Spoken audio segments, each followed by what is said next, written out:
Wil Reynolds, you and your agency, Seer Interactive, are extremely well known in SEO. So thank you for coming on the podcast. I'm really excited for this. It's my pleasure. Thanks for having me. Thank you. For people who don't know, could you share your background? Oh, Jesus, where do you want me to start? I don't know. Just talk about how long you've been doing SEO for. You've been on so many stages. Like, it's just for the few, because there's a lot of people who are new in SEO who listen to this show. So I guess for those people. Got it. All right. Well, there's a reason why I asked that question. I used to really suck at sales. And one of the reasons why I sucked at sales, and when I work with my sales coach, what he taught me was like people would ask a question, like you asked, hey, tell me about, your background. And I'd be like, oh, I started Seer out of my apartment and blah, blah, blah, blah. And he's like, you qualify a question with a question so that when you finally open your fucking mouth, because I talk too much, you know what to fucking say instead of me assuming I knew what you wanted. So that is like 14, 15, 16 years ago training back when I knew what I was doing in SEO, but I was not selling well. And it was one of those like, oh shit, like I'm getting beat on sales, not because I don't know what I'm doing. It's because I'm not qualifying what people are asking. So with that said, I started the company in 2002. Um, August of 2002, I started doing search in August of 1999. I got out of college. I worked in an agency for about a year and a half. I worked in house at a Fortune 500 for about a year and a half. And then I decided to start Seer shortly thereafter. So that's how it got started. I mean, I've seen, it's, you gotta be really careful what you say because so many people are so like braggy. It's like when I say I've kind of seen all the things, I've seen a lot of the Yo, things. brag. Let's hear No, it. no, no, Come no, no, no, no, on. no, no. I'm qualifying with receipts. The fact that when I say like I've seen a lot of things, it's like when I started doing SEO, we did not optimize for Google because the only role that Google had was to be the back end provider for Yahoo when their search results failed. So, like in my brain, I've got some Rolodex of every major algorithmic change because I was there for it, right? So I've just seen a lot of shifts. That's it. That's a long-winded answer. Is I've been around, I've been doing this forever. I think how long you've been doing something is different than how much you love doing it during that time frame.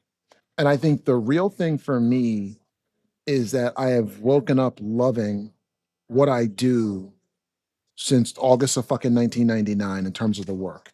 And now there have been lulls, like I think like 3 or 4 or 5 years ago, pre-AI, it was like, yeah, you kind of just get a client with a big enough domain authority, and the job was kind of it wasn't easy, but the job took on less testing and figuring things out and making educated guesses. And it was more like, how do I convince my client to make these changes? And that's a very different skill than the tinkerers who like to figure out things. So yeah, that's it. I'll brag for you. You are a legend, and I'm lucky to have you on this podcast.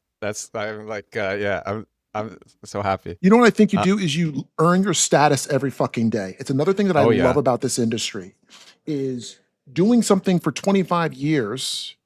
People are like, oh, you've been doing it for years. It's like the way that I optimize for Northern Light, InfoSeek, and fucking web crawler have zero value today. So it's not about your tenure. I always say it's about your tenacity. And it's like, I'm not going to let somebody starting off an AI search or whatever just knock my rock off. Like, no way. Like, not happening, right? Yeah. So I Yeah. think it's the tenacity that I bring to it, not the tenure that creates 95% of my value.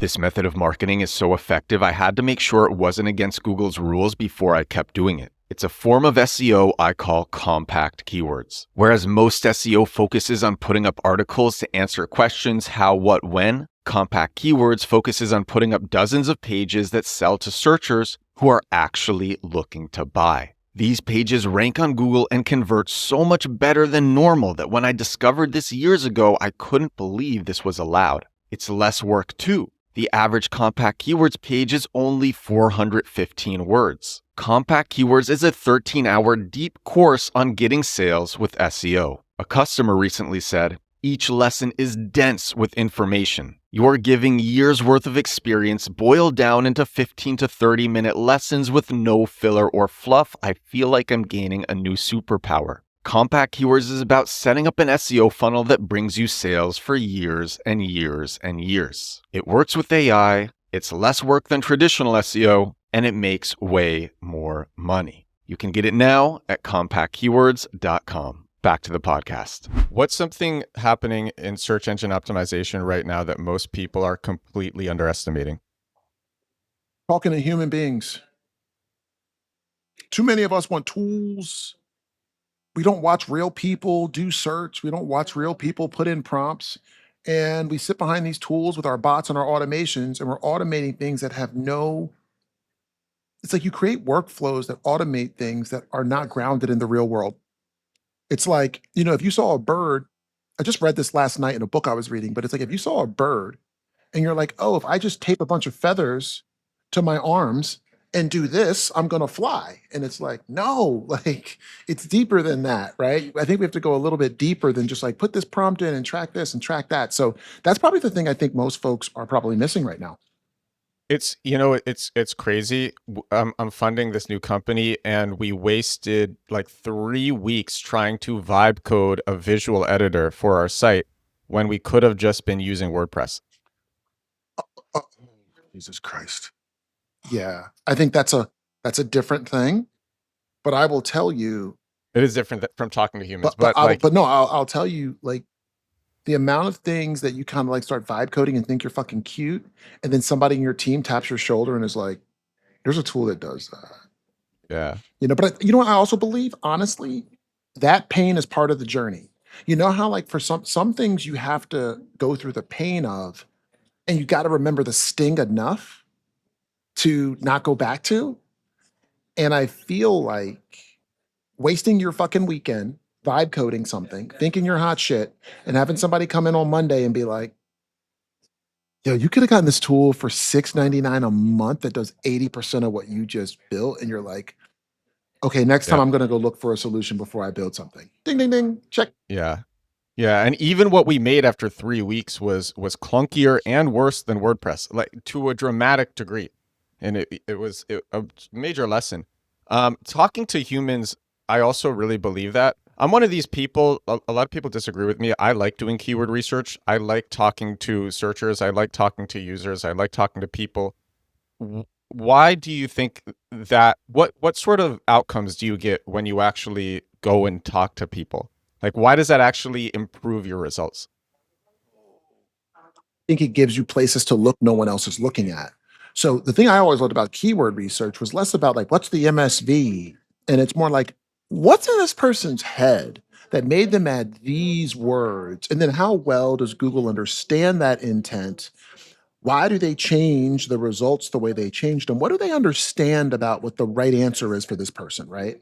So what happens when you watch people, I've seen people look at title tags that have dates in them that don't match the date tag on the answer and not realize that those two things can be different. Like, so then you're like, oh, let me update my title. But you're like, if everybody that we looked at was looking at this date of your old published date, they don't think that it's actually 2026. They think it's 2025 because they're looking here. It's like shit like that has been crazy. Or when we would build like certain like major assets, like not just content, but like major like chunky assets, calculators and things like that. It was so cool to listen to somebody actually go through the calculator or go through the application. And I'll never forget this. We built an application for a client of ours, and it was to help you figure out how to build a deck. And we gave it to a contractor and videoed him going through it. And at one point in the middle of him going through it, he said, do you know how many trips this would have saved me to Home Depot? And I went, there's the magic. Because everybody else is like, want to build a deck? Let's put that in our title tag. Let's do this. Let's do that. And now everybody looks the fucking same because everybody's looking at who ranks above me, what do they do, semantic relevance, blah, blah, blah, blah, blah. And we were able to pull ourselves out of the sea of sameness and go, use this tool if you're sick of making multiple trips to Home Depot, which everybody hates that, right? So we were able to, by talking to a human, completely changed the way that we looked at solving a problem and how we were going to go to market for this client in ways that they hadn't even thought of. But it came from caring enough about building an asset that we wanted it to work well. So we wanted to show it to humans first before we launched it on the website. Click-through rate is really important. Saying what is going to get people to click, understanding their pain points, and then understanding them well enough that searchers aren't going to pogo stick. Like where a searcher gets to your page and says, "This business understands me." Looks like you're muted. Yeah, 1 second. There we go. No, it's like yes. Like we act as if just being visible for something is enough to convince somebody to buy your service. So Man, like that I is rank huge for in it. SEO. It's huge in SEO. Yeah. It's like you rank for it. So what? Like, Yeah. you know, and again, I think so much of my learning, my best learnings come from failure, you know. So, you know, I spent 3 years of my life trying to rank for SEO company, SEO consultant, and SEO company, SEO consultant, SEO agency. I spent 3 years of my life trying to rank for that shit. And I finally got in the top 3 for all of them, singular Let's and plural. go. Right? No. This is pre-maps being embedded into Google. So I didn't have the clue that Google learned. Today, if you type in SEO company or SEO agency, it gives you a freaking map pack. Once Google turned on the ability to understand, to take the map and put it in the result and connect those data sets, Google's like, this is a local search. People don't want enterprise level company, big company logos. They want a company that's local because SEO company is a local search. I wasted 3 years of my life trying to rank for a keyword, and the only thing it did was cause my BD team to ask me for more resources because they got so many deals that weren't going to close. None of them closed. It did nothing for my business. Wow. It was cool to brag about. It was cool to sit in a room of SEOs and be like, yo, I outrank all you motherfuckers. Yeah, you're on an SEO podcast, and I'm like, all right. So it felt good, but like, and it was a sign of credibility that I could use with my clients. But really, I think long term, it was a waste of my time to have ranked for that. And I spent 3 years of my brain power, learned a lot in the process. But yeah, you know, I spent a lot of time to do that, and it didn't really have the return on the investment. That's what a lot of SEOs do. They go after keywords that aren't going to bring them customers, users. They aren't going to bring them like actual leads, the type of leads that they want, qualified leads. So how do you find keywords with proper intent, qualified searchers? I think one of the things that, well, we just connect all of our PPC and SEO data. I can't believe people don't do this. Like it's easier now with Claude than ever. But once you connect your PPC and SEO data together, you can actually see the search terms and whether or not they freaking converted. So I don't have to guess anymore. Like, hey, these words convert, these words don't. Hey, you're not paying for the word SEO company. Why not? Oh, I don't know if I want to pay that much for that. Well, then why do you want me to go after it? Right? It's like one of those things. It's like, oh, it's an ego term for you. You don't want to bid on it and actually spend money, but you want me to go after it for you. Got it. Right. Let's have a different conversation about what the KPI is then, because the KPI sounds like you want to see yourself at the top, not necessarily that you want this to drive the business forward. Because if it was worth going after, not for every client, but for a lot of clients, you'd be like, well, why aren't you bidding on it?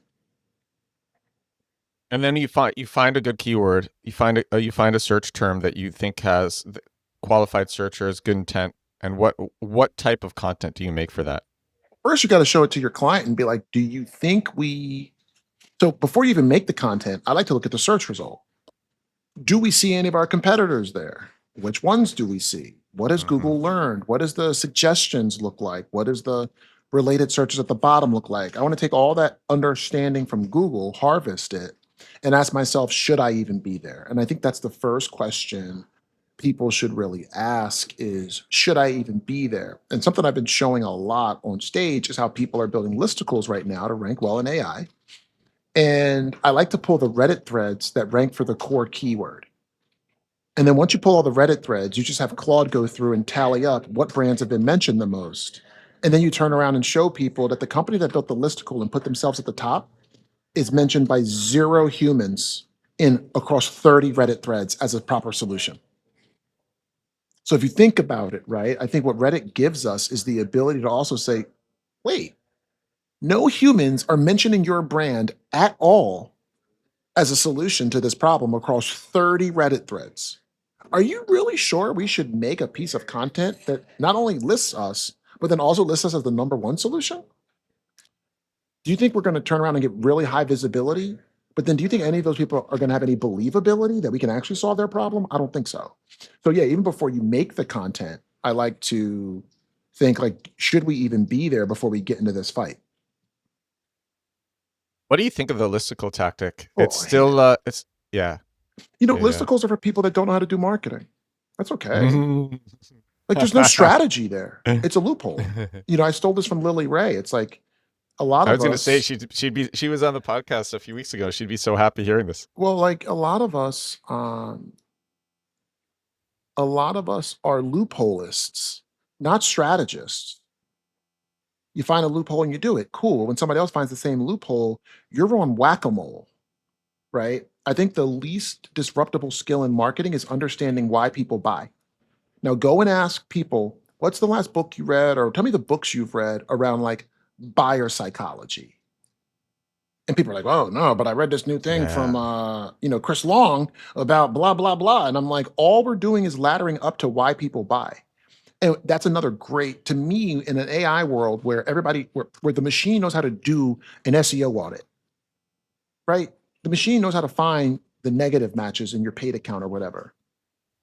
What it's not going to do is be like, based on human behavior, based on it just because we also don't prompt it that way, right? But I think it's like, yeah, if you just spend some time trying to understand humans, it can take you in so many places that are greater than just the things that your client asked you to do, you know? I remember I would like one of my favorite questions to ask a client since I started off talking about how to ask questions. I've gotten decent at it. Is if I found another way to hit your goal, would you be open to having that conversation? That's the kind of question that when you ask a client, you're getting future permission to show them something that's not what they signed on with you for. Hey, I want you to do this thing and get me AI visibility. Got it. Why are we doing that? I need to get at least 20 leads a month. Awesome. If I came up with another way to deploy this exact same budget to hit that goal easier, better, or faster, would you be open to hearing it? I've never had a client say no. That's so useful for all the people with agencies who are listening and who are so tired of getting that question. We need more LLM visibility. Can you do this? Here's what we'll pay. Right. Now, the other thing I think that most people are really not good at is they put their needs before their clients. So then what happens is people try to preserve revenue.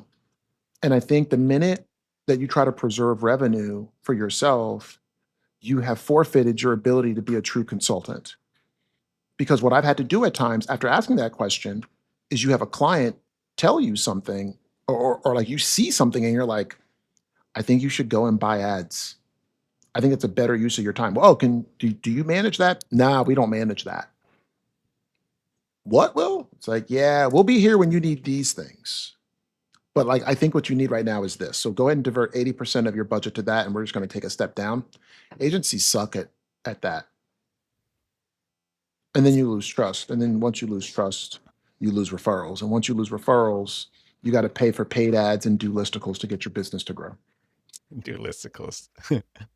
I really like what you said about reading books to actually understand how to get people to buy. One of something that I posted a while back was that like everybody in SEO should read How to Win Friends and Influence People. I've read that book several times. One of my favorite books ever. What are books that you would recommend to people? Oh, What's Your Problem is a really good one about reframing. Switch is awesome. It's another book around reframing, if you, in my opinion. Um, Nudge is a lot like Switch. Those two are great. Um, there's one called Biology, Buyology. That's really good. Um, Anything by Clay Christensen, I tend to love. Just like that whole like, what's the job to be done of this milkshake? Like that kind of stuff that makes you be like, we thought people were getting milkshakes for this reason or that reason, but then when you actually watch the behaviors of people, so I just love the process of thinking that people are like, that you think you know how people make decisions. Like, there's one book around luxury, like luxury goods, and it's just really interesting to see how people attribute value to logos and like how that process works. Like nobody buys a Louis Vuitton bag because it holds shit better than another bag. So it's like, oh, you're not buying holding things. You're buying, I'm a person who can Status. afford this thing, and you're not. And it even got into like, or I've made it. It could be internal. Like, oh, I can buy this thing. I have now made it because I can afford that. Right. But it's interesting that like I read this somewhere recently. It was like the difference between utility and the price you pay is brand. And I was like, oh, that's a bar. Like that's Yeah. really good, right? Like so the Yeah. utility of a thing, Stanley's, those freaking mugs, right? Or those like water jugs. Like kids love those things and they're like 40, 50 bucks like to hold water. And it's like it's a status symbol. So you're like the utility of a water bottle is to hold water. You can get those for free at a conference. But instead, we're going to spend 50 bucks for something to hold water that basically does the exact same thing. The difference between a $5 jug that holds water and a $50 jug that holds the exact same amount of water, the value of the Stanley brand. Utility versus price. I want to talk about AI, and I want to find out how AI has changed the way that your team approaches SEO, like especially your workflows. What has changed? Maybe it hasn't been dramatic, and that's fine too. So I don't run the SEO team anymore. So that's one thing. It's like I stopped doing that years ago. People are a lot better at running things. Like once something gets to a certain size, I'm not a good leader because I'm always trying to change it. You know, I have a certain personality type. I love change. I love chaos. I love not having to do the same thing every day. And that's not normal. Um, so once a team gets to a certain size, I'm not the right person to run it because what happens is I start changing shit so fast that they're like, we didn't even roll out your last change to the keyword process and you've already got a new way to do it. Bro, right? And you're like, yeah, I probably shouldn't run a team like that. I can talk about my own personal Yeah, use. definitely. Like right now, like I got this orchestrator called Paperclip, and it's pretty much I would say like Claude Coworker or whatever. It's crazy when you start building agents and you realize there's a moment, at least for me, that I had a couple of like a week ago, where I'm like, my job almost have like two inboxes. My inbox, which is what I work out of, and then my orchestrator inbox, which I like the layout of Paperclip a lot.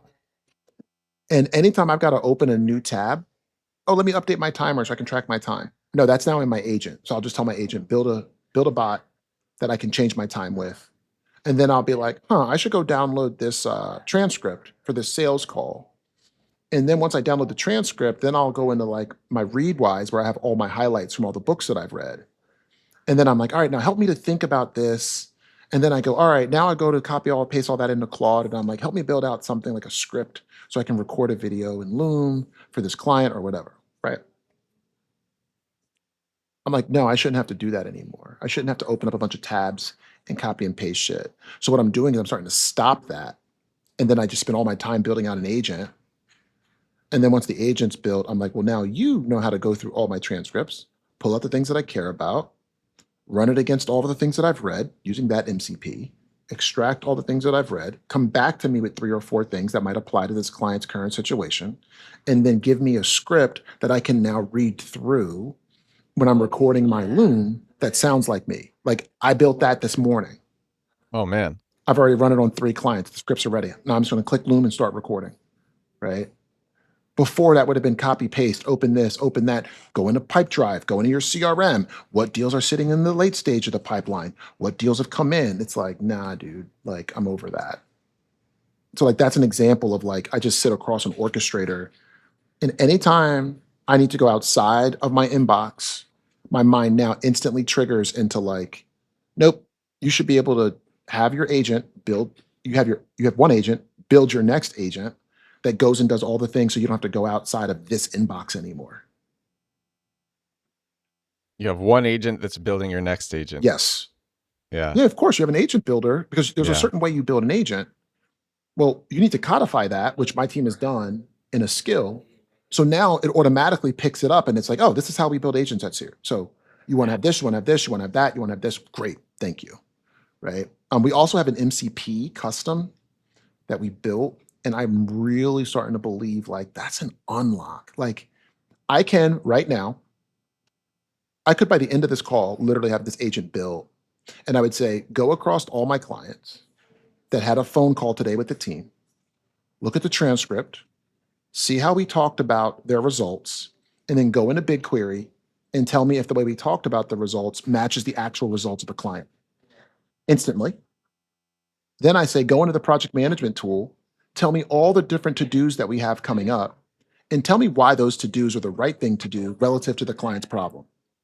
I could take this part of our transcript, paste it into my CTO agent that builds all of my freaking agents for me, and say, go run and build the agent. And let me know when you're done, and I'll test it, and then I'll just eval it and run it and run it and run it. Like, that's the power of having all your stuff connected. All my transcripts are in my MCP. All my CRM data is in my MCP. All my client results are in my MCP. Are you doing sentiment analysis to detect for like if churn might come and then to prevent it?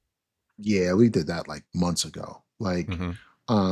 I get like a distilled down version of that, but it's not just churn. Because when you operate of being afraid of churn, you're operating from a place of fear. So you want to look at it both ways. Like, what are the clues? One of my leaders built an agent, and now I'm like, girl, give me your MD file, right? But she built an agent that looks for both sides of the sentiment. Because you know what? I'll say this to most people that are in SEO. There's a reason why we're in SEO. Most of us are a little bit fucking nerdy. Oh yeah. I bet you there's not going to be a lot of prom kings listening to this fucking podcast, right?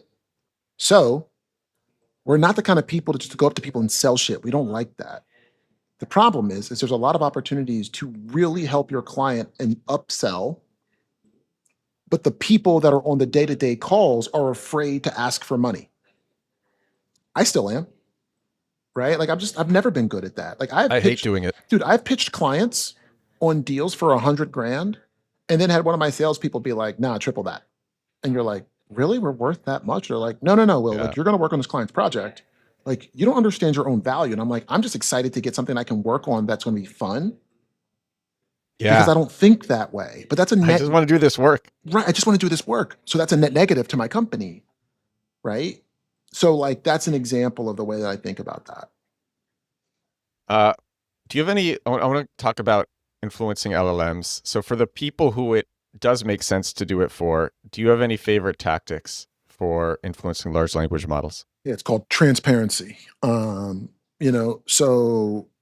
one thing I will go back to before we get to like influencing LLMs is one of the things I did do, and I think it's a different mindset shift, is I now have an agent that does my internal linking. So I had a team member once. I'm going to walk you through this because this is like how I think we all need to kind of get stimuli that then make us think not when am I going to find the time, but more like let me document this problem and build an agent to do it so I never have to do it again.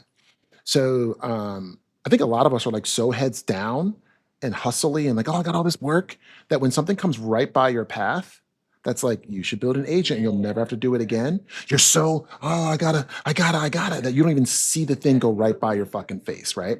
So a team member got a Screaming Frog export and she was like, I got to do this like linking analysis. And the file was really big and we're talking about it. I'm like, well, I can make the file smaller. So then I'm working with Claude and showing her how to make the file smaller so that she can like use it in a faster way. And then I'm like, well, what are you ultimately trying to do? And then she tells me, and then I'm like, oh, we should build a vector database of every page on the client's website. And then we can see what should link to what based on their semantic similarity. Like, and she was like, oh, that'd be helpful. I'm like, and then we should just turn that into an HTML thing so that you can just click on all the drop downs and figure out what section you want to work on and yada, yada, yada. Man, I built that on my desktop. My CTO agent has access to my desktop. I'm like, can you go through all the little tools that I built and turn them into agents and then connect them to my CRM so that when a client closes, they instantly get a link analysis? No, they're not going to get it sent to them because I don't want that shit. I create value in the process, but send me that instantly. So now imagine a world where you're like, wait, like old Seer and current Seer on 80% of our deliverables, but now that I've seen this light, I'm moving fast to change it. Old Seer is like, great, client just signed. Let's send out a bunch of emails to coordinate calendars and when we're going to have the kickoff and blah, blah, blah, blah, blah, blah, blah, blah, blah, blah, right? And then we're going to sit down and then we're going to have a kickoff and then we're going to figure out when we're going to deliver these different things and blah, blah, blah, blah, blah. New Seer is like, no, I have this thing connected to our CRM. So the minute I saw that they paid us and start the project, these 3 deliverables got built. So I'm going to create value in day 2, right? Like, so like that's like an example of, and that got built again. I'd already built it. I vibe coded it back in Claude back in the old days. Now that I got an AI orchestrator, I'm like, just look at the code and turn it into a freaking agent and connect it to my CRM so that when a deal closes, it gets instantly built. And then your mind starts to look at an internal linking document differently. You're like, why am I doing it once every couple months? Can't I just do it every week? So now I'm taking all your new pages the week that they're launched, and I'm instantly telling you what they should link to based on our goals and objectives, based off of our transcripts, and based off of how you're currently performing. What does a bad internal linking strategy look like versus a good one? I don't know. I'm trying to build the infrastructure to let my teams work faster and better. Like it's up to them to be like, hey, like, because that answer is different for every client. What I will tell you is if your internal link approach is that you only link the keywords that you want to rank for to pages you want to rank for, what are we doing, dog? If that's your job, 1, you have a pattern, which is fine. 2, you've been automated. Your boss just doesn't know it yet. Because if all you're doing is saying, I got these pages I'm optimizing for these keywords, that just sits in a freaking Excel sheet.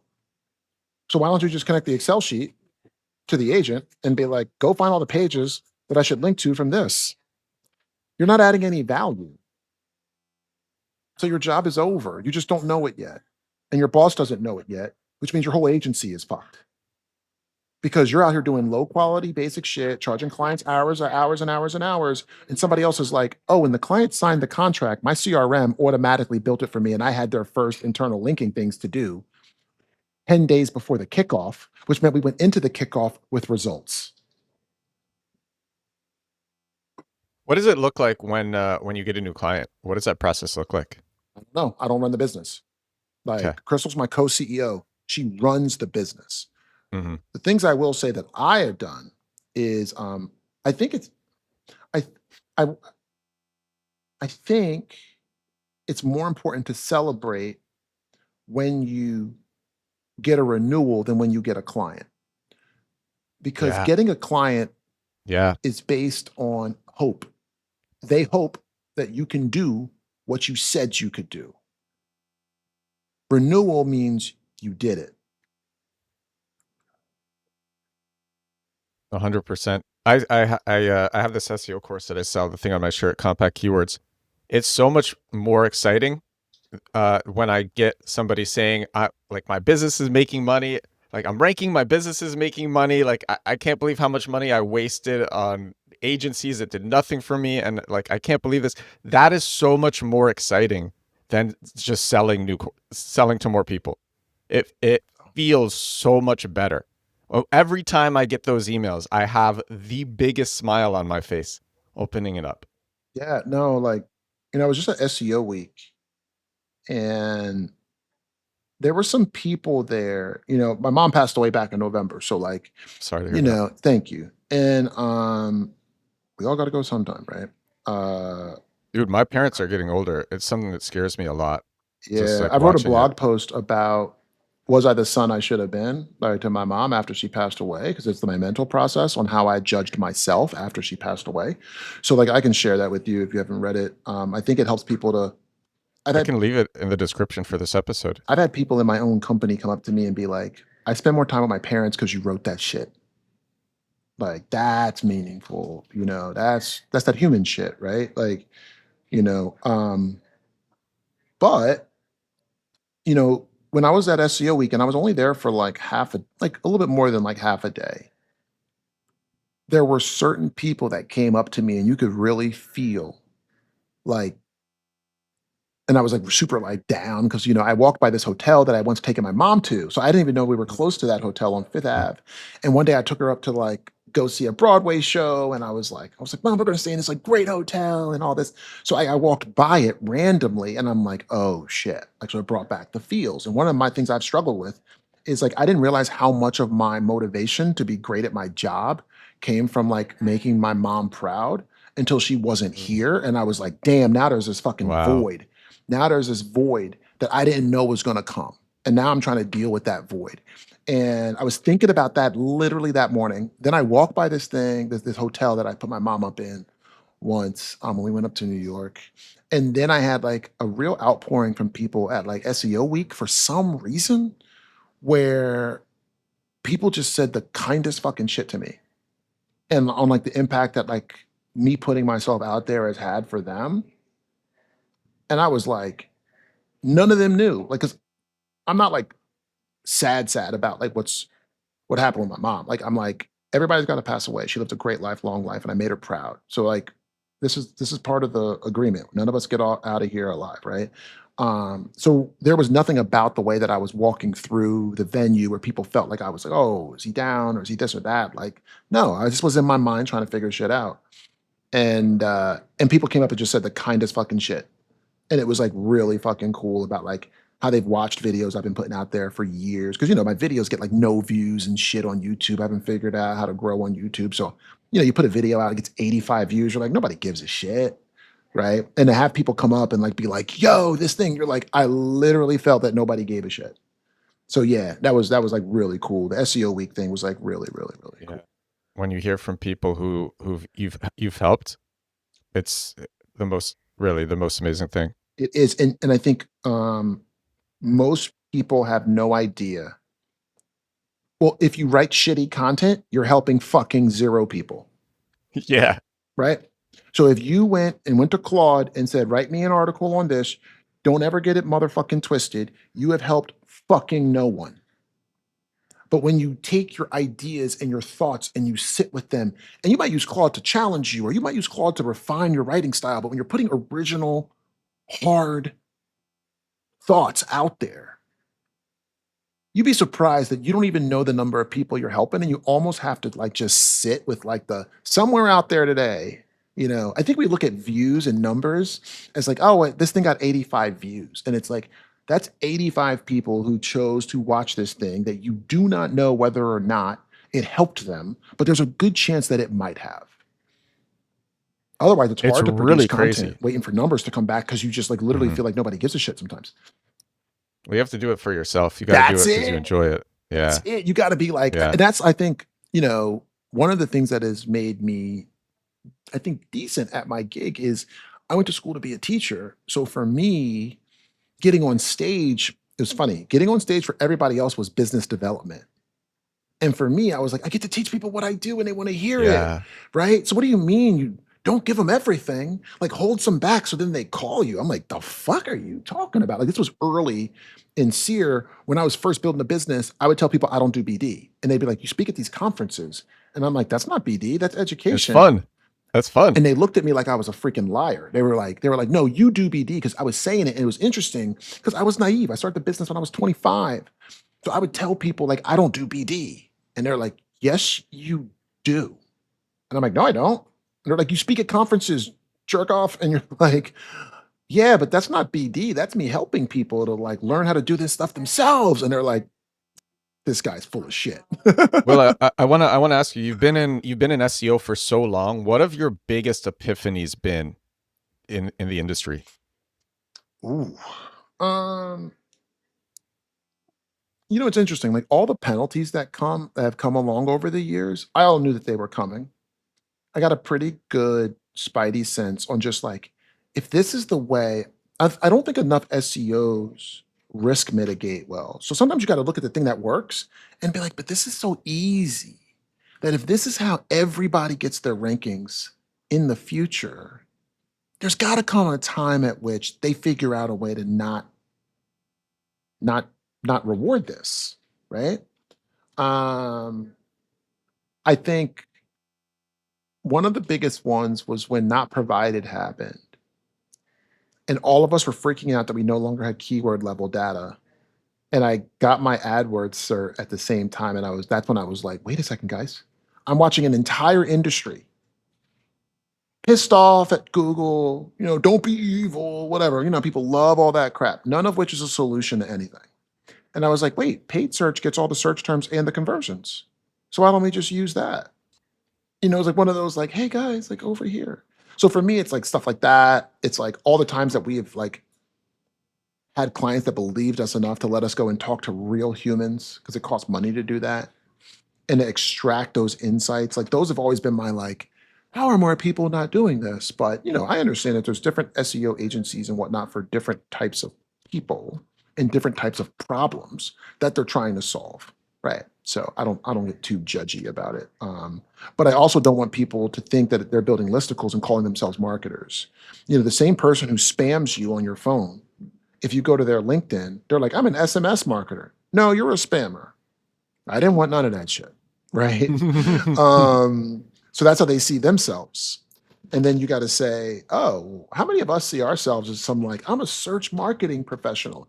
It's like, so what you do is you probably use You AI. do back button hijacking. Well, You not even pump out that. AI generated slop. Right. It's like you go to Claude, you type something in, like, I can tell you how strategic you are based on where your strategy lands on the page or on the site.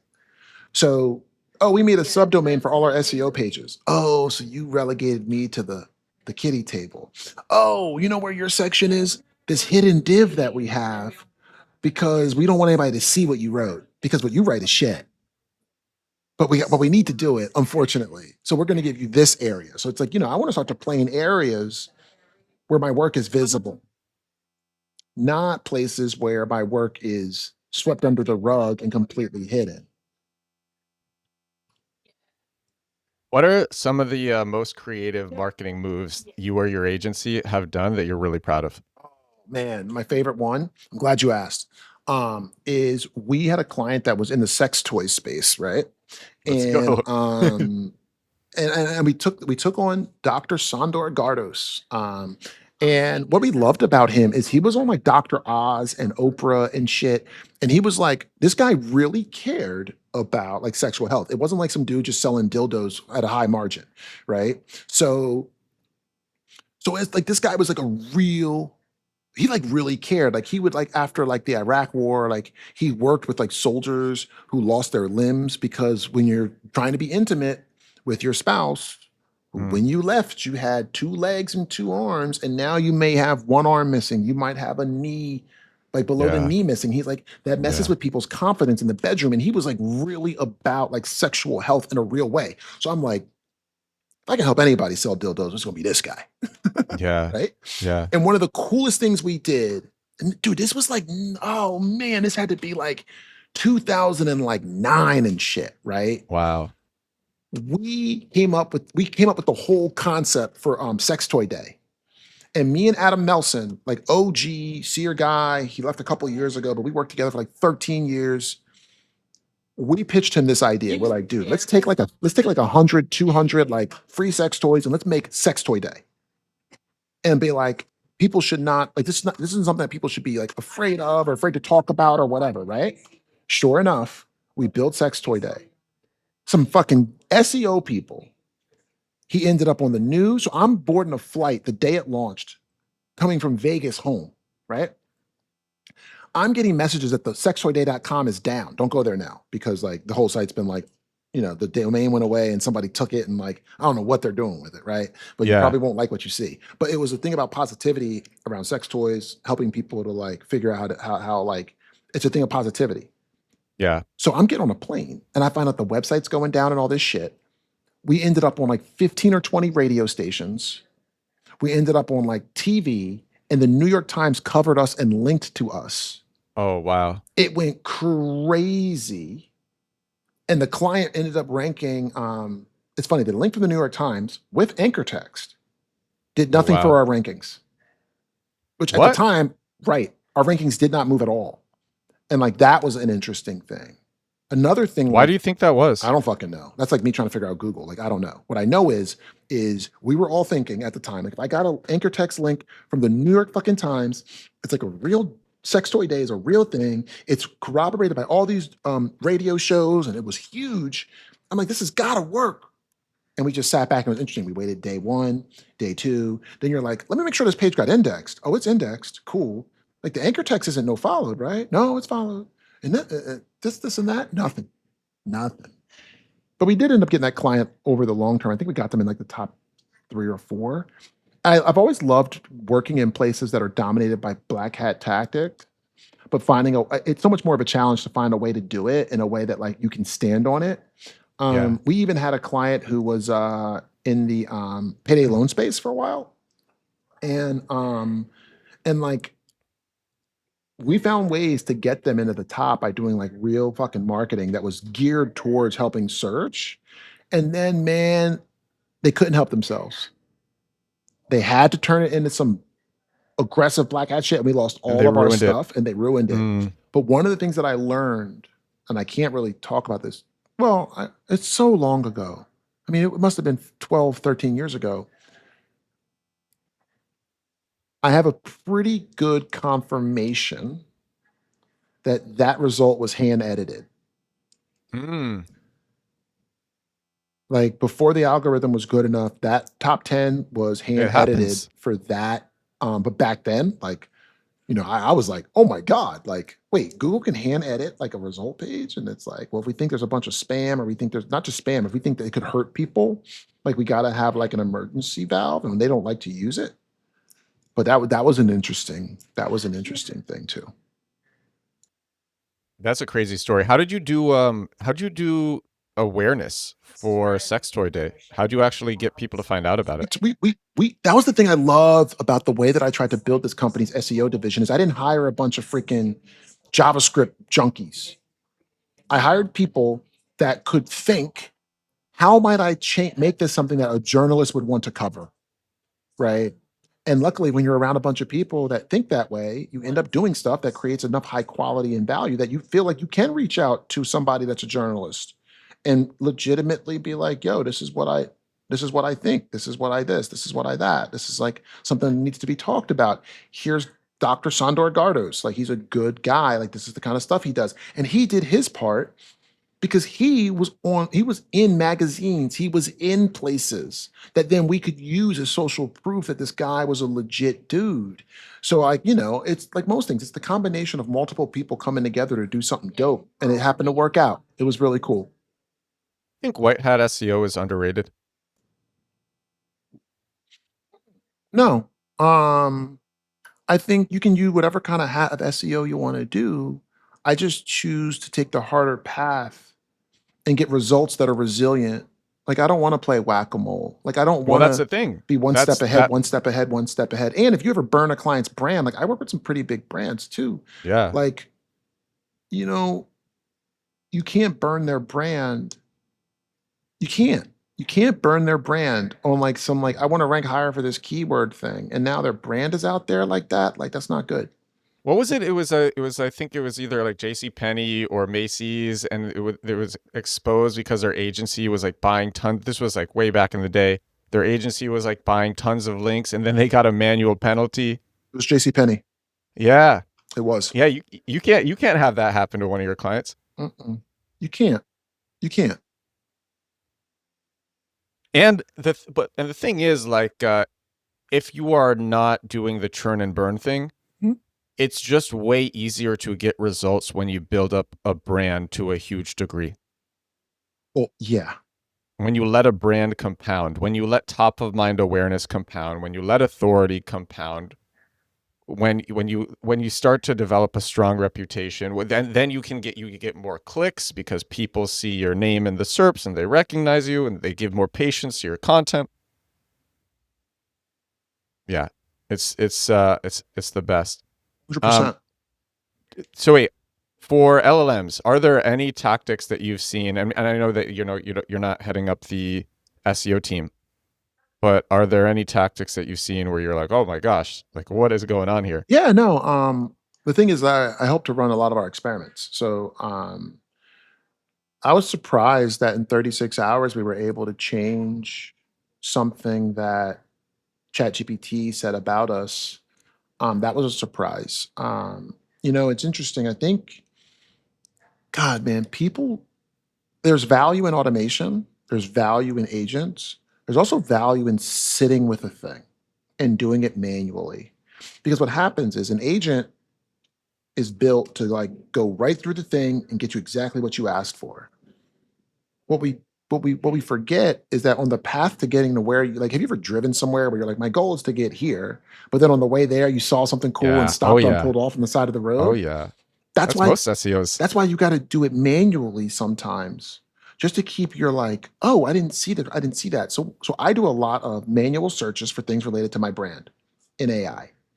And I was like, what? It's interesting. They always really seem to highlight Sears remote, Sears remote, blah, blah, blah, blah, blah. And I'm like, oh my God, my footer. My footer is like remote first and Philly founded and blah, blah, blah, blah, blah, blah. And I'm like, no client gives a shit where we are when we get their results. So then what we did is we changed our footer to say like we have 130 clients and at the time a 97% retention rate. And that's what we had last year, the year before last. And I was like, we should probably put that in our footer because I got this spidey sense of looking at the results manually that like they're taking what's in our footer because it's repeated a ton. That checks out. Same way listicles work because it's repetition. So you're like, okay, if repetition works this well, then what am I repeating on my own site over and over and over again that doesn't serve what people should know about my brand? And we changed our footer, and then within 36 hours, it was mentioning our client retention rate as part of the answers about Seer Interactive. That's awesome. Yeah, it was like one of those like, damn, like that basic And it happens so repetition works, fast. and it happened so fast. I was really, really, really surprised.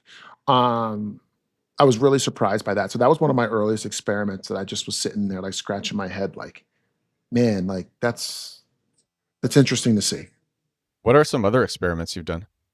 Okay, so a client left a competitor in an email, so we knew who we were competing with when we were down to one or two. And I dropped into deep research. I was like, okay, here's all the transcripts. This is back before I had agents built. Now I just like do it with my agent.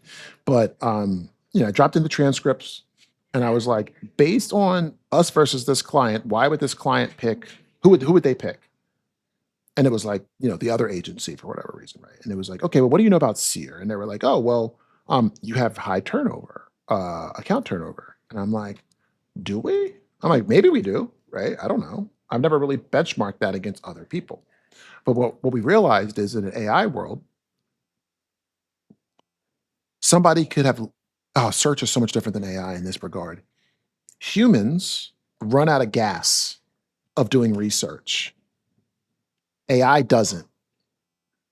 So we were always safe with the fact that, like, yeah, somebody did some spammy negative review shit to us one Mm. time, X number of years ago, on all these websites. And I'm like, I don't care because they're like page 3, page 10, whatever. Like nobody goes there. In an AI The world, deep research is going everywhere. it's going deep. So it's like pulling shit in that you're like, no human ever saw it before. And now you're just bringing that into the answer. So we started seeing that showing up, and I was like, huh, okay. Well, I guess I can just allow that to persist. And I started asking clients to review us on these fucking sites, which broke my soul because I don't believe in that. Um, Why don't you believe in it? I think I should earn it. I think I should earn it. Like, I shouldn't ask you to review me. Like, I should earn it. Um, so, but like now it's like showing up on my fucking shit. And like, we have so many positive reviews from clients internally, so many shout outs that I was like, I know that there's real shit, but it's sitting inside of my Slack. So what we did is we created a page of all of our client shout outs and we just add it to it every couple weeks. We take their names out because I don't even want to get into like, well, you can't mention my name or you can't mention my company. Fine. We're going to mention it anonymously, but now I need Is to. it a page or an EMD, an exact match domain? It's a page on your site. We put a page on our website of all of these shout outs, and we add to it like every week or every 2 weeks because they do come in. Let me tell you what I'm doing because it's very similar. I was talking about this with Kai Cromwell on the show, and it's so we're talking about consensus. We're talking about you want to appear in lots of different places. So I am literally going to and I'm going to make this very transparent, but I'm going to take all of my reviews. I've already bought a domain, which is the brand name plus reviews.com, brand name plus reviews.com, linking to this from the landing page, from the other site. And I'm just putting the same exact reviews, but on the new reviews page. And the only difference is when I have videos on the landing page, I'm not using the entire transcripts in the quote section. You give quotes from the video testimonials that you get. I'm not putting the entire transcript because that's just too much text. You don't put that in the quote section. But for this reviews exact match domain, you put the entire transcripts. So it's a lot of positive text and it's actually different subject matter. And then the only link that you really need to get is from your landing page. And that landing page also, it has all the links because it's a product landing page and lots of people are linking to it. And then what you can do is you can actually go a step further and you can get another reviews site where you are using AI to summarize the reviews, because now you have all this text from all these videos. You have all these positive video testimonials and you have all of these transcripts, Will, and they're so long. No one wants to read all of that. So you use AI to summarize it and you put that on another exact match domain. And then when somebody searches your brand plus reviews, they're seeing all of these sites. They're seeing the reviews that you're sharing on YouTube, the reviews that you're sharing on Facebook, the reviews that you're sharing on Instagram, all targeting brand name plus review. And with YouTube, with Facebook, with Instagram, you're also putting the full transcripts in the descriptions. And are you also putting them on your site as well? Yes, on the landing page too, because I'm trying to convince people to buy the product. You want to show these things. 100%. That's super. I like that. Because as long as you put it on your site, because one of the things I'm worried about is not worried about. It's good for me, but it's like the way that the query fan outs are starting to. Dude, it's really interesting that query fan outs are starting to use site colon searches for brands that it expects. So it's like your brand needs to be something that is expected for this. Well, hold on, because I've seen that and I haven't been able to recreate it. What I've seen is that it's easy. I've seen that they're doing research. They'll find brands and then they will do the site colon search after they found the brands. Right. So they do the initial research. Right. They see all these listicles and then they go deep into the brands that they found. At least in B2B SaaS, when it's like, I'm going to check out reviews on this company, it's like, I know to go to G2. Yeah. Your website. I saw people sharing because that. when you add reviews, you're like, oh, once you add reviews, I know the review sites. You gave me a clue that you want reviews of these companies. So anything that even sounds like I'm looking at a review or I could use a review, they know to search G2 because the humans know. I mean, these things are like, they think like humans in many ways. I know I should never go to your website to get reviews about your company. That's why you have the separate websites. You could even make a website. Oh man, is brand name legit or not.com. You could. I don't, but the thing I'll challenge you on is like, I don't like building a bunch of separate domains. I just don't like conceptually. I hate it. I hate it. I'm like, I invest everything into the one brand. I would rather work on my domain and figure out what I need to do. Yeah, I'm the same. I'm the same. It's a good test. when dirty players are, that's what I'm saying. Yo, you know what's gangster, man? Search Bloom. If you type in site colon searchbloom.com and then you do an in title colon versus, they've made 100 auto-generated pages comparing them to every agency. Oh yeah. People are going crazy with this. So now these agencies, it's a great tactic, but when you spam, like any tactic, when you spam it, you're gonna get hit. It's a great tactic. Comparison pages, alternative pages, great SEO tactic. When you spam it in a repeatable format, Well, here's like, the thing I don't yeah, like about them. They can work in some places, but like for an agency, like you purport to know my agency, but you don't know my agency. Mm. You don't know my client retention. You don't know my team retention. You don't know none of that shit. Yep, So it's like dirty. you're just making shit up about me, which if you're going to build the Well, page okay, let comparing me me to scare you, you. Let me fucking scare do you it even right. more. I'm gonna scare you even more because this is something new that's happening and it's really crazy. So because YouTube is ranking so well and influencing LLMs so well, what people are doing is I am seeing this with my brands. They are putting up anonymous AI channels, and these channels, all they do is review like possible competitors. They don't use the products. They don't buy the products. They literally review the landing pages and just comment on the landing pages, giving their opinion like it is fact. And then in the description for the YouTube, it says top alternative and it's their product. And then in the video, they say you should use this instead. They don't use the products. They don't buy the products. They've never used them. It's all lies. It's commentary that is made to seem like a real review. And I'm going to tell you what happens. These videos rank, but more than that, they are literally influencing LLMs, and LLMs will quote them as if they are actual customers of the product. It is so, and that's why I'm saying there are dirty players out there. And so, like, I think you really can you can only get, when the dirty players like this start to emerge, you can only get so far with your own site. You need to put more into the SERPs.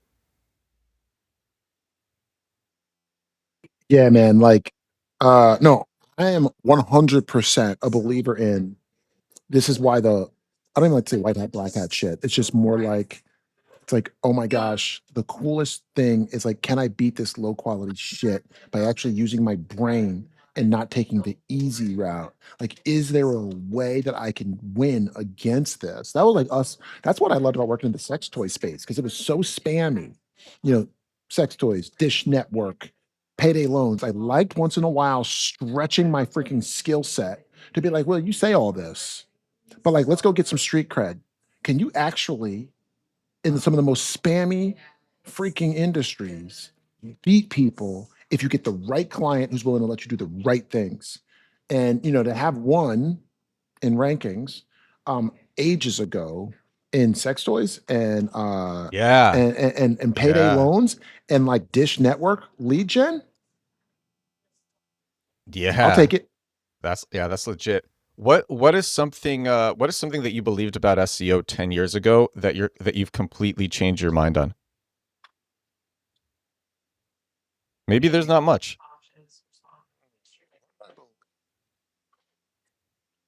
I think I have these like core pillars of beliefs that usually I when I believe them, they're so far future forward and they're so resilient to like day-to-day buffering of changes that my mind doesn't change.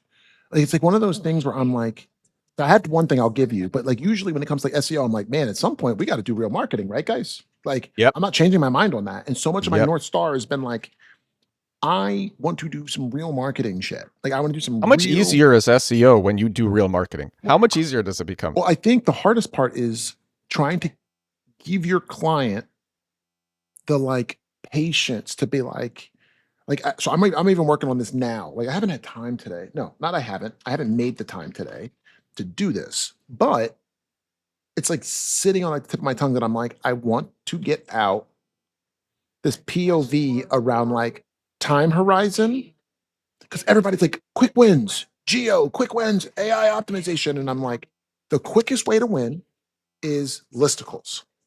Full stop. I will completely admit that. Right. Um, I can beat a listicle with an award that we create and we do real marketing, but that takes time. That's not a quick win. Right. So I show them listicles and I'm like, if your only goal is to be as visible as fast as possible, here is a case study from a company that shows they got all these results in a week. Oh, also, here's Ahrefs showing that they fell off a cliff 6 weeks later. So, like, if you want speed, You can do this. Yeah. Are you going to sell your company in the next 6 weeks? No. Well, then you need to be around 6 months from now, or maybe even, God forbid, 6 years from now. Then I don't want to take that risk for you. You can go find these guys. I'll tell you exactly who they are. Go use them. Now, you say to your client, here's the medium stuff we can do. Short-term stuff we can do is, how about we fix your freaking brand perception? Your footer says remote first and Philly founded. Why don't we actually tell them how great your retention's been? Because what you also don't realize, that most geo people don't realize, is we've done the research to look at real humans doing tasks on ChatGPT and Gemini. 50% of the people are putting brands in their prompts, dog. Well, where did you learn those brands from? Oh, I saw them somewhere. I heard about them. My friends told me. Oh, you mean you just didn't see them in listicles? So, like, if 50% of the searches that we're seeing have brands in them, then how do we become a brand? Because that people will remember and type in. So, like, to me, one of the things that I thought is, I've recorded a video like 2.5 years ago. I was like, maybe SEOs will be the right people to do GEO, right? And then I had to step back from that, and I was like, no, I don't think so. And I recorded a video being like, I think I was wrong about that, because we love a loophole. We love a quick win. And we don't love watching real people do shit. We don't like reading books about psychology. We don't like reading Cialdini and, like, people like that. So we like to drop URLs and tools, and we love tools. Remember back in the day, man, every conference, if you wanted to be the top rated speaker at a conference, you didn't try to teach people to think on their own. You were like, yo, here's these 10 tools. Top speaker every time, 10 tools to do 10 shitty ways to build a landing page with these tools. Right? So I think that we are so addicted to speed. We've addicted our buyers to speed. What's the quick wins? What's the quick wins? It's like, in some places, those quick wins don't exist. So what I'm trying to do is show clients, like, and I'm going to try to build this in the next few days, but it's like, this is what a quick win strategy looks like. This is the pro. You're going to get your boss off your ass instantly. This is the con. You could also have this happen. Right? The con is GPT-5.5 could change that they do a bunch of site colon searches, and because you don't have a brand and you're not doing it, and I'm not helping you get your brand shit out at all, that when they search for brands and site colon searches, they're not searching for your name, because your name doesn't connect as a brand they believe is even the right answer. How do you show up now? So, you want to kind of outline, like, the short-term wins, the medium, and the long-term, and try to help your clients to architect out which one of these are you. I think that's the real thing. It's like, which one of these are you? Because here's the toolbox for short-term, quick-term wins. Here's the pros and cons. Here's the medium. Here's the long. We already know the long, because look at what happened with Google. Dude, I could beat Disney for all kinds of words with a page that I built same day back in 2003. I could beat Disney for the word Donald Duck. And then all of a sudden, isn't it interesting how they're like, nope, we understand that that's part of that brand, and all your little loopholes won't work at some point. So, like, they find these things out. The question is how quickly will they find them out? I don't know. That's the real question. But you can see they're already starting to do, like, site colon searches to try to avoid your listicles, or Google's penalizing them, or we've seen disclaimers around answers that are like, these companies have all said they're the top. On Google SERP, they'll literally say, these companies are listing themselves. Beware. So Google's already signaling. OpenAI is already signaling. We don't think this is good for our users, but we haven't figured out a way to get it out of the algorithm yet. So we're going to start putting things around it to warn you. We're going to start doing things like site colons to try to avoid it. So they're already saying they don't want it. If you want to roll those dice on the craps table, be my guest. But if you're a brand that's got to be here 5 years from now, I don't think that's a risk you want to take. Playing the long game. That's the best short game. Clients don't want to always hear that. And you got to be willing to walk away and say, I could be wrong. You could be completely right. And this could get you exactly what you need. Go try it. Because ultimately, I'll still be here in a year if it doesn't work. Well, you got to go. I know you got to go in 5 minutes. So last question is, what skills outside of SEO have helped you the most in your career?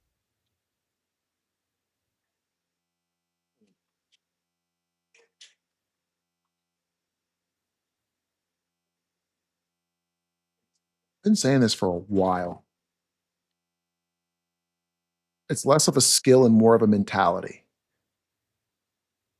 Because skills can come and go. Mentality is like your foundation and your bedrock and how you wake up in the morning every day, right? When I was a teenager, I played goalie. I was a hockey goalie. And I think it was the best thing that ever happened to me because everything is my fault, you know? Oh yeah. And I think for a lot of people, they run away from that.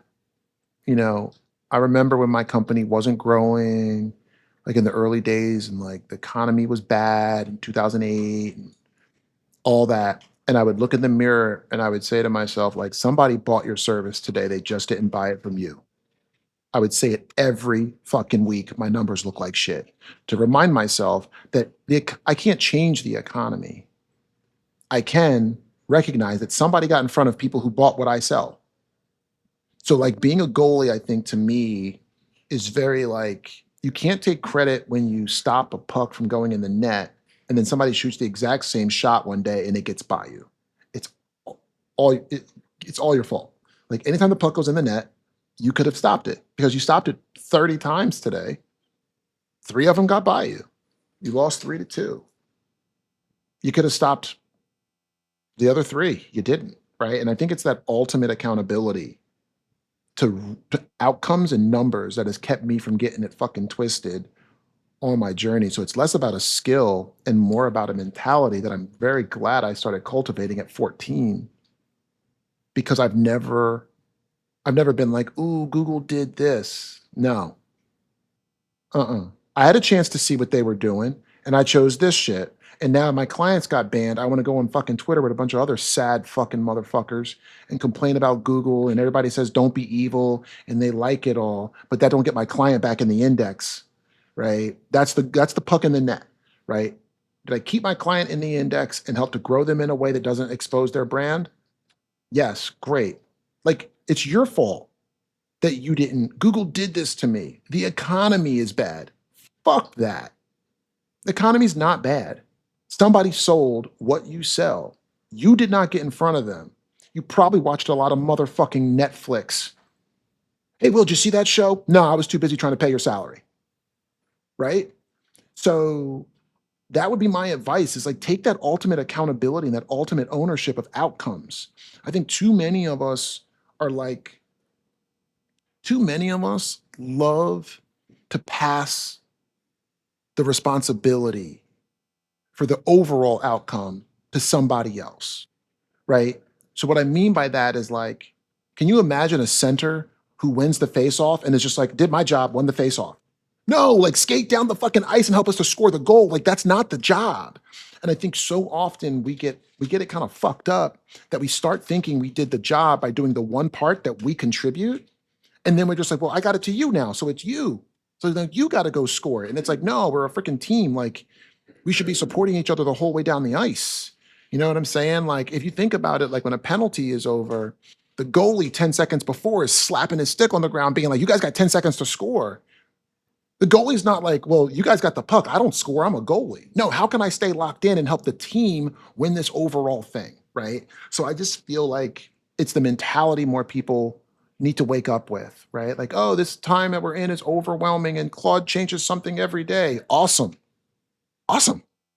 Let me find a new Awesome. What are you going to system. do Let me about find it? a new Yeah. system that can get on top of it. Let me make some friends and we're going to divide and conquer this. And we're going to get back in a mastermind group so we can all learn from each other. And like, I don't have to now learn 5 things. I can learn one thing really well. That's my responsibility. You all learn your 4. Let's figure it out versus like, and I also think that came from a time in my career where I was just really complainy.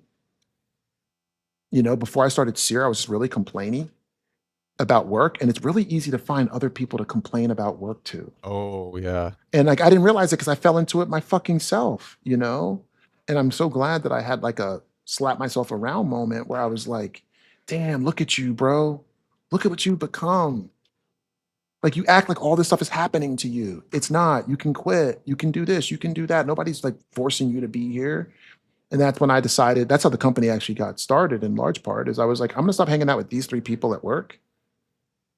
And I'm going to start using my lunch break to do like side work for nonprofits to keep my skills sharp. Because complaining about the company was never going to help me to do my job any better. It made me feel good, but it never made me do my job any better. And I was like, well, nobody's like, you know what I want on your resume?